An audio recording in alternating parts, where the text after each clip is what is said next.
2700 آدمی شام کو کھانا کھاتے تھے اور 3 مہینے تک کوئی تفریق نہیں تھی، ہندو بھی کھاتا تھا، مسلمان بھی کھاتا تھا، اس لیے کہ مصیبت کا شکار ہیں۔ یہاں ہندو مسلمان کچھ نہیں ہے، ہم جہاں کام کرتے ہیں اسی طرح کام کرتے ہیں۔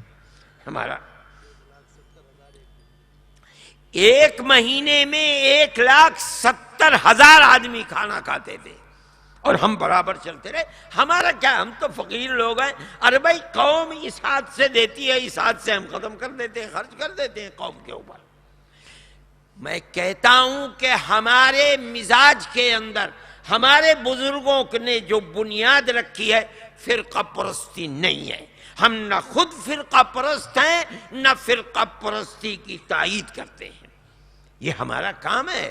ہم ہر مصیبت کے وقت کرتے ہیں، لیکن ہمیں اس کا افسوس ہے کہ جو طاقتیں گدی پر بیٹھ کر کے حکومتوں کو چلاتی ہیں وہ اس بنیاد، میں نہیں کہتا ہوں کہ ہر طاقت فرقہ پرست ہے، لیکن اس خوف سے کہ کہیں اکثریت اور فرقہ پرست طاقتیں ناراض نہ ہو جائیں، اقلیت کی گردن کو دباتی ہیں، اس کو انصاف نہیں ملتا ہے۔ اور یہ خدا کی طرف سے پھٹکار ہے کہ آج نہ اقلیت ساتھ دے رہی ہے نہ اکثریت ساتھ دے رہی ہے۔ نعرہ تکبیر! کیا نعرہ تکبیر! مولانا ارشد مدنی! مولانا ارشد مدنی! جمعیت علماء ہند! میں یہ کہتا ہوں، جمعیت علماء ہند پہلے دن سے جب فسادات شروع ہوئے، اور سب سے پہلا فساد جبل پور کے اندر ہوا سن 57 کے اندر، اس وقت مسلمانوں کے گھروں کو جلایا گیا، مسلمانوں کو قتل کیا گیا۔ اس وقت سے جمعیت علماء ہند کہہ رہی ہے فرقے وارانہ فسادات کو روکنے کے لیے قانون بناؤ۔ کتنے دن؟ 50 سال سے زیادہ ہو گئے، تقریباً 55-57 سال گزر گئے۔ ارے بابا قانون بناؤ، مسلمانوں کے گھروں کو کیوں جلایا جاتا ہے؟ نشان لگا لگا کر کے اگلے دن آ کر کے لوٹ لیا جاتا ہے، دکانوں کو جلا دیا جاتا ہے، اور پوری انتظامیہ کھڑی رہتی ہے۔ اگر مسلمان اپنے محلوں سے نکلتے ہیں تو پولیس گولی چلاتی ہے۔ بلوائی فرقہ پرست آگ لگا رہے ہیں، کچھ نہیں ہو رہا ہے۔ میرے بھائی 50,000 مسلمان برباد ہو گیا، لٹ گیا، لاکھوں لٹ گیا، شہید اور مرنے والوں کی تعداد 50,000 ہے۔ یہ کیا ہو رہا ہے؟ ارے بابا ملک میں حکومت ہے نہیں ہے، یہی جمہوریت اور سیکولرزم ہے۔ کیا ہو رہا ہے؟ یہ کسی کے کان پر جوں نہیں رینگتی تھی۔ میں آج بھی کہتا ہوں کہ موجودہ حکومت ہے، ہمارے تعلقات ہیں، لیکن ہم کہتے ہیں کہ وہ کون سی بنیاد ہے کہ انسداد فساد بل نہیں آتا؟ کون کہہ سکتا ہے، کون عذر پیش کر سکتا ہے؟ بتائیے۔ ارے اگر آج یہ صورت ہے کہ پارلیمنٹ کے اندر اکثریت نہیں ہے تو مجھے بتائیے کہ ملک کی آزادی کے بعد کتنے ٹرم ایسے گزرے جن میں تنہا ملک کے اوپر ایک ہی حکومت کاروبار حکومت کرتی رہی؟ کیوں نہیں بنا؟ کیا فسادات نہیں ہو رہے تھے؟ ایک ایک فساد کے اندر 5-5 ہزار مسلمان گاجر مولی کی طرح کٹ گیا، مگر قانون آج تک نہیں بنا۔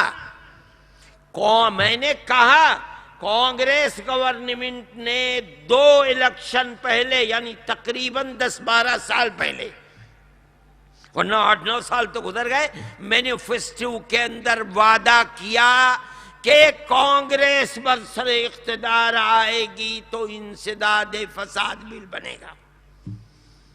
میں گیا، میں نے سونیا جی سے کہا، پرائم منسٹر سے کہا، اور میں نے کہا کہ دیکھیے کانگریس کی ایک تاریخ رہی ہے، آپ اگر کانگریس کو اس تاریخ سے باہر کر دیں گے کانگریس کا وجود ختم ہو جائے گا۔ کانگریس ایسی جماعت نہیں ہے کہ جو اقتدار کے لیے سودا کرے۔ آپ نے وعدہ کیا، اس وعدے کو پورا کیجیے۔ بار بار کہنے پر وعدہ پورا کرنے کی بات ہوئی، لیکن قانون بنا تو اس قانون میں پولیس کو اور اختیارات دے دیے گئے۔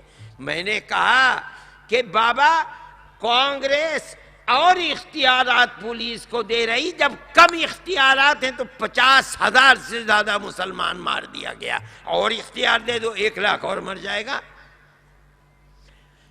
ہم نے پورے ملک کے اندر ہلچل مچا دی، بڑے بڑے اجتماعات کیے، اور ہم نے کہا اگر قانون بننا ہے تو ہم جیسے چاہتے ہیں ویسے بنے گا، مولانا ارشد مدنی قدم بڑھاؤ، مولانا ارشد مدنی قدم بڑھاؤ، نعرہ تکبیر۔